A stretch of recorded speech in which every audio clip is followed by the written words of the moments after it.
AB जानकारी educational YouTube channel में पुनः आपका एक बार फिर स्वागत है। और आज के इस वीडियो का टॉपिक है वह सीटेट के बाल विकास के क्वेश्चन से संबंधित है। जी हाँ, अगर आप सीटेट की तैयारी कर रहे हैं अगली परीक्षा के, तो इस वीडियो को ध्यानपूर्वक सुनिए और आप इसका जवाब देने की कोशिश कीजिए। बिना समय गंवाए सीधे चलते हैं क्वेश्चन पर। और क्वेश्चन है पहला कि मनुष्य को, ध्यान दीजिए, पहला क्वेश्चन है मनुष्य को जो कुछ बनना होता है वह आरंभ के 4-5 वर्षों में ही बन जाता है। यह कथन किस मनोवैज्ञानिक की है? क्वेश्चन एक बार पुनः सुन लीजिए। मनुष्य को जो कुछ भी बनना होता है वह आरंभ के 4-5 वर्षों में ही बन जाता है। यह कथन किस मनोवैज्ञानिक की है? पहला सिगमंड फ्रायड, दूसरा क्रो, तीसरा वाटसन और चौथा उपयुक्त सभी। तो आपको यहाँ इसका उत्तर जो है कमेंट कर देना है। अब हम जो है 2 सेकेंड का मात्र समय दे देंगे आपको सोचने के लिए, और इसके बाद जो है 2 सेकेंड के बाद ही हम इसका जवाब दे देंगे। और आप अपने आप से मिला लीजिए कि आपका जो उत्तर है वो सही है कि नहीं है। तो इसका सही जवाब होगा सिगमंड फ्रायड। क्वेश्चन सुन लीजिए, मनुष्य को जो कुछ भी बनना होता है वह आरंभ के 4-5 वर्षों में ही बन जाता है। यह कथन सिगमंड फ्रायड का है। अगला क्वेश्चन देखिए, नंबर 2, निम्न में से कौन शिशु अवस्था की मानसिक क्रिया है? क्वेश्चन रिपीट करते हैं, निम्न में से कौन शैशवावस्था की मानसिक क्रिया है? ए स्मृति और ध्यान, बी कल्पना और संवेदना, सी प्रत्यक्षीकरण और डी उपयुक्त सभी। और इसका सही जवाब है डी उपयुक्त सभी। दूसरा का सही जवाब होगा डी, यानी कि निम्न में से कौन शैशवावस्था की मानसिक क्रिया है? तो स्मृति और ध्यान भी है, कल्पना और संवेदना भी है और प्रत्यक्षीकरण भी है। क्वेश्चन नंबर 3, शिशु अवस्था की अधिकांश व्यवहार आधारित होती है। शिशु अवस्था की अधिकांश व्यवहार आधारित होती है। ए पालन पोषण पर, बी मूल प्रवृत्तियों पर, सी स्कूली शिक्षा पर और डी इनमें से कोई नहीं। और इसका सही जवाब होगा मूल प्रवृत्तियों पर। आप इसको समझने की कोशिश कीजिए कि देखिए शिशु मतलब क्या होता है? एकदम छोटा बालक, और पालन पोषण पर डिपेंड नहीं करता है। अगर बालक है, किशोर है या बाल्यावस्था में है तो पालन पोषण पर डिपेंड कर सकता है कि माँ बाप उसको क्या शिक्षा दिए हैं। लेकिन शिशु है, 4 साल का, 3 साल का, 2 साल का बच्चा है, तो जो भी काम करता है वह मूल प्रवृत्ति पर आधारित होता है। जैसे मान लीजिए कि अंगूठा चूमता है, कोई दूध पीने की आवश्यकता है तो रोता है, तो ये जो है पालन पोषण पर डिपेंड नहीं करता है। ये उसकी मूल प्रवृत्ति है छोटे बालक की, शिशु की, कि जब उसको भूख लगेगी तो क्या करेगा? वो रोएगा। तो इस प्रकार जो है शिशु अवस्था का जो है व्यवहार होता है वह मूल प्रवृत्तियों पर आधारित होता है। अगला क्वेश्चन चलिए 4 नंबर पर। आपको बताते चले कि 10 क्वेश्चन ही आपको हम प्रोवाइड करेंगे और 10 क्वेश्चन के बाद जो है ये अगले दिन जो है 10 क्वेश्चन अगले बार भी बताएंगे। अगला क्वेश्चन है 4 नंबर, व्यक्ति का जितना भी मानसिक विकास होता है उसका आधा 3 वर्ष की आयु तक हो जाता है। क्वेश्चन रिपीट करते हैं, व्यक्ति का जितना भी मानसिक विकास होता है उसका आधा 3 वर्ष की आयु तक हो जाता है। यह कथन किस मनोवैज्ञानिक का है? Thorndike, B Goodenough, C Sigmund Freud और डी एडलर। और इसका सही जवाब है गुड एनफ, यानी कि व्यक्ति का जितना भी मानसिक विकास होता है उसका आधा 3 वर्ष की आयु तक हो जाता है। यह गुड एनफ ने कहा था।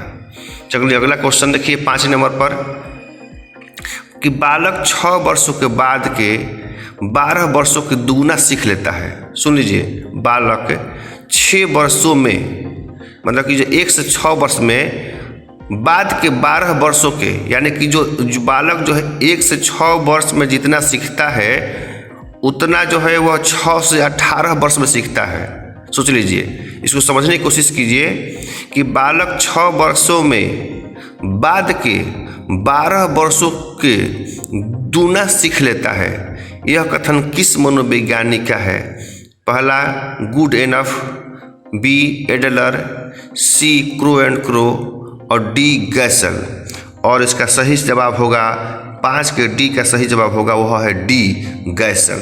मैंने गैसल ने कहा था कि बालक 6 वर्षों में बाद के 12 वर्षों के दूना सीख लेता है। बहुत इंपॉर्टेंट क्वेश्चन है, आप इसको याद जरूर कर लें। 6 नंबर क्वेश्चन कह रहा है कि किसी कार्य को दोहराने की विशेष प्रवृत्ति किस अवस्था में पाई जाती है।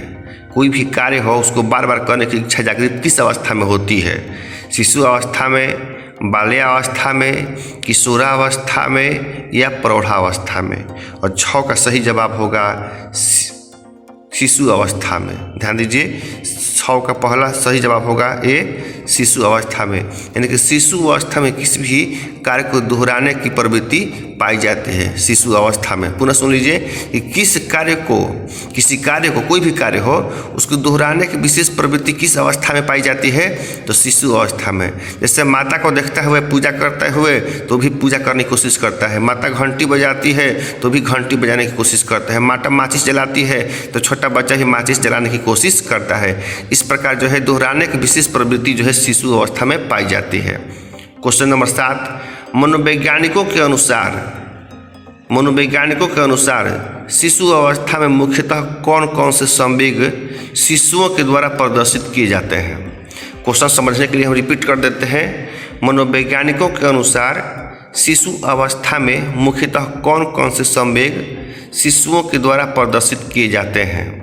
भय और क्रोध, बी प्रेम, सी पीड़ा और डी उपयुक्त सभी।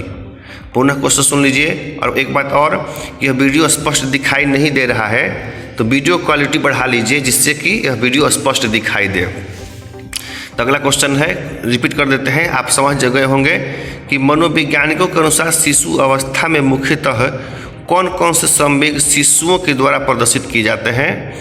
तो पहला भय और क्रोध, दूसरा है प्रेम, तीसरा है पीड़ा और चौथा है डी। और इसका सही जवाब होगा डी, यानी कि तीनों सही है।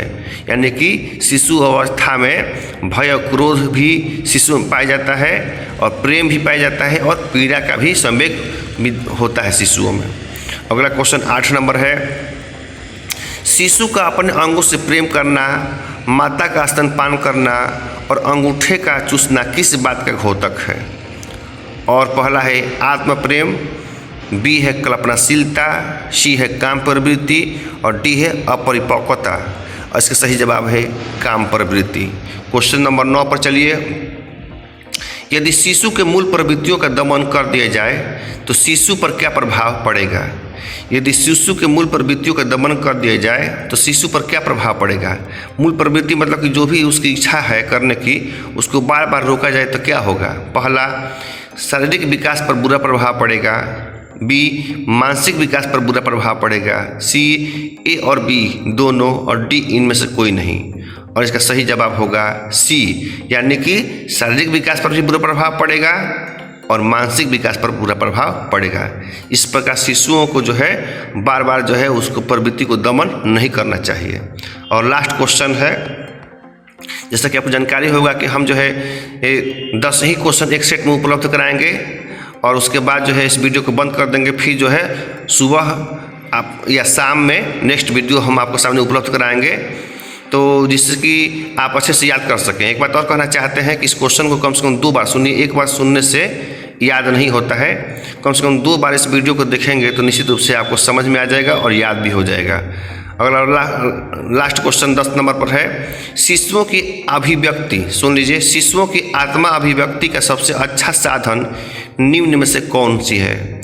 मतलब कि अपनी बातों को कहने की, ध्यान दीजिए, शिशुओं की आत्मा अभिव्यक्ति का सबसे अच्छा साधन निम्न में से कौन सा है। मातृभाषा, पुस्तकों की भाषा, राष्ट्रभाषा और इनमें से कोई नहीं। और इसका सही जवाब है मातृभाषा। यानी कि शिशु जो है मातृभाषा में अपनी बातों को अच्छा से प्रस्तुत कर सकता है, अच्छा से रख सकता है। तो इसी के साथ इस वीडियो को जो हम समापन कर रहे हैं और अगले वीडियो में पुनः जो है बाल विकास से 10 क्वेश्चन लाएंगे जिससे कि आपकी तैयारी जो है अच्छे से अच्छे जो है हो सके। तो इसी के साथ ऐसे ही वीडियो और देखना चाहते हैं इस चैनल को सब्सक्राइब कीजिए। तब तक के लिए अगले वीडियो के लिए इंतज़ार कीजिए। तब तक इस वीडियो को समापन कर रहे हैं। जय हिंद, जय भारत।